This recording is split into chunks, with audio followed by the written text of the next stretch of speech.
স্বাগতম। আমাদের বিশ্লেষণগুলো যদি আপনাদের ভালো লাগে তবে লাইক ও কমেন্ট করতে ভুলবেন না এবং অবশ্যই সাবস্ক্রাইব করে রাখুন। লেটেস্ট আপডেট পেতে আমাদের হোয়াটসঅ্যাপ গ্রুপেও জয়েন করতে পারেন। আপনাদের এই সমর্থনই আমাদের এগিয়ে চলার মূল অনুপ্রেরণা। আচ্ছা, একটা কথা ভাবুন তো, শেয়ার বাজারের লোকসান এটা কি আপনার জন্য একটা শাস্তি নাকি সাফল্যের পথে এগিয়ে যাওয়ার জন্য একটা অপরিহার্য খরচ? চলুন আজ এই গুরুত্বপূর্ণ বিষয়টা ভেঙেই দেখা যাক। তো আজকে আমরা দেখব ট্রেডিংয়ের সেই 4টি মানসিক ফাঁদ যা আমাদের প্রায়ই বিপদে ফেলে। এরপর জানব সাধারণ ও পেশাদার ট্রেডারদের মানসিকতার মধ্যে আসল পার্থক্যটা ঠিক কোথায়। আমরা আরও দেখব বাজারের এই যে ওঠানামা এটাকে কিভাবে ব্যবসার খরচ বা ফি হিসাবে দেখা যায়, আর সবশেষে কিভাবে একজন পেশাদারের মতো শৃঙ্খলিত মানসিকতা অর্জন করা সম্ভব তা নিয়েও কথা বলব। ধরুন আপনি অনেক আশা নিয়ে একটা শেয়ার কিনলেন, কিন্তু কেনার পরদিন থেকেই তার দাম পড়তে শুরু করল। বুকের ভেতরটা কেমন ধক করে ওঠে, তাই না? এই যে একটা মানসিক সংগ্রাম, শেয়ার বাজারের এই ইমোশনাল রোলার কোস্টার নিয়েই চলুন আমাদের আলোচনা শুরু করি। দেখুন, আপনি বাজারে নতুন বিনিয়োগকারী হন বা বছরের পর বছর ধরে ঢাকা স্টক এক্সচেঞ্জে লেনদেন করছেন, এই অনুভূতিগুলো কিন্তু সবার জন্যই সত্যি। এটা খুবই সাধারণ একটা ব্যাপার। এমনকি বড় বড় প্রাতিষ্ঠানিক বিনিয়োগকারীরাও কিন্তু প্রতিনিয়ত এই মানসিক চাপের মধ্য দিয়েই যান। ভাবুন তো একবার, অনেক রিসার্চ করে গ্রামীণফোনের শেয়ারটা কিনলেন, আর পরের দিনই দেখলেন দাম 10% কমে গেছে। মনে ভয় ঢুকে গেল, তাই না? এটাই হলো প্রথম ফাঁদ। আবার ধরুন আপনার বন্ধু একটা ছোট কোম্পানির শেয়ার কিনে একেবারে দ্বিগুণ লাভ করে ফেলল, আর আপনি সেই সুযোগটা হাতছাড়া করলেন। মনের ভেতরে একটা আফসোস হচ্ছে, তাই তো?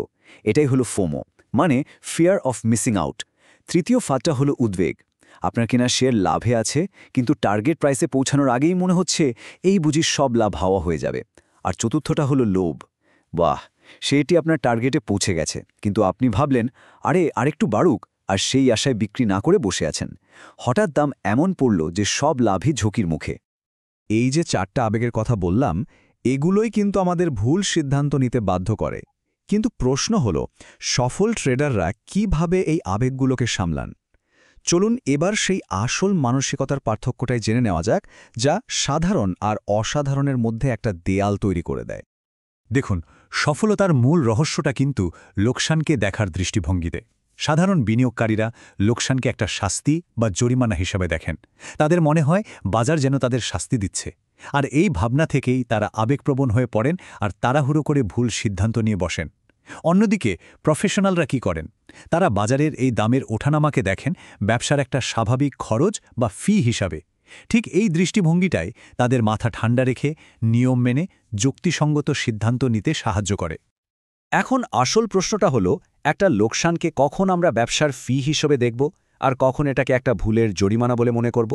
চলুন এই গুরুত্বপূর্ণ পার্থক্যটা একটু পরিষ্কার করে বোঝা যাক। বিষয়টা এভাবে ভাবুন, আপনি একটা দোকান খুললেন। এখন দোকানের ভাড়া, ইলেকট্রিসিটি বিল এগুলো তো আপনাকে দিতেই হবে, তাই না? এগুলো ব্যবসারই একটা অংশ। ঠিক সেইভাবেই শেয়ার বাজারে লাভ করার যে বিশাল সুযোগটা আছে, সেই সুযোগটা পাওয়ার জন্য বাজারের এই যে দামের ওঠানামা বা অস্থিরতা, এটাই হলো এখানে ব্যবসা করার একটা স্বাভাবিক এবং প্রত্যাশিত খরচ। এটা হলো এই খেলায় ঢোকার টিকিট। এই ধারণাটা গেঁথে নিন, বাজারের অস্থিরতা হলো সেই ফি যা আমরা লাভ করার সুযোগ পাওয়ার জন্য পরিশোধ করি। এই খরচটুকু মেনে নেওয়ার মানসিকতা না থাকলে বড় পুরস্কারের আশাও করা যায় না। তাহলে কখন একটা লোকসান ফি হিসাবে গণ্য হবে?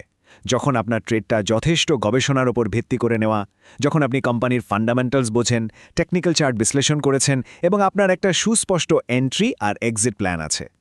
লোকসান তখনই জরিমানা হয়ে দাঁড়ায় যখন আপনি কোনো প্রস্তুতি ছাড়া অন্ধের মতো জুয়া খেলার মতো করে বিনিয়োগ করেন।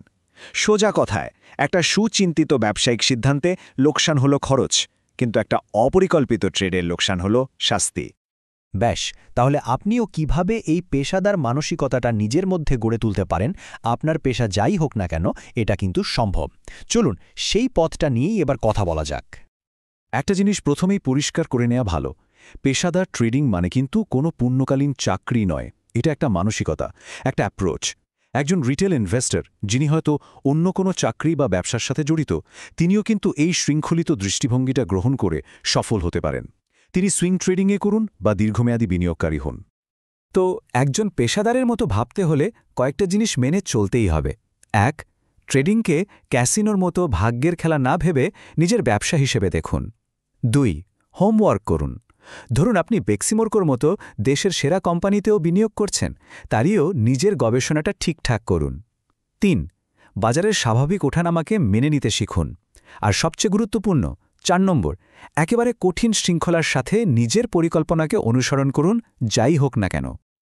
শেষ করার আগে এই শক্তিশালী প্রশ্নটি রইল, বাজার কি আপনাকে শাস্তি দিচ্ছে, নাকি আপনি এই খেলায় অংশ নেওয়ার জন্য শুধুমাত্র আপনার প্রবেশ মূল্য বা ফি দিচ্ছেন? এই প্রশ্নটি নিয়ে একটু ভাবুন এবং আপনার ট্রেডিং যাত্রায় একজন পেশাদারের মতো ফি দেওয়ার মানসিকতা তৈরি করুন। আশা করি এই বিশ্লেষণটি আপনাদের চিন্তার জগতে নতুন একটি দিক খুলে দেবে। ধন্যবাদ।